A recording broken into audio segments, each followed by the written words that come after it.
what percentage of new business typically comes from door knocking? One of the things with door knocking, just make sure that you've spoken with town hall and you have solicitation permits and you have the rights to do that.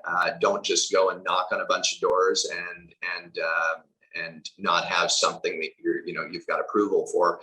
But a lot of business comes from door knocking. When I was in the business, going back to when I was 19, 20, 21, I'll tell you the door knocking, we used to literally close 40% of the doors that we knocked on. We knock on 10 doors and close 4 of them. And it usually starts with one demo job. So we'll do residential canvassing. We go through, knock on a door, say we're doing a demo job. We'll cut the price down by 25%. We do the driveway, take some photos of the before and afters, start knocking on the neighbors. We even ask the client, let's say we're doing a driveway for Sally. We say, hey, Sally, do you have any friends in the neighborhood that would like the same job done as a demo? And, that live on a cross street around the corner or whatever. Bingo, bango, we lay out our demos and then we literally canvas and we provide problem solving value because we're protecting people's assets, pavement assets, and we're enhancing the aesthetic value of the property as well. And, we know how homeowners are. A lot of the time it's keeping up with the Jones.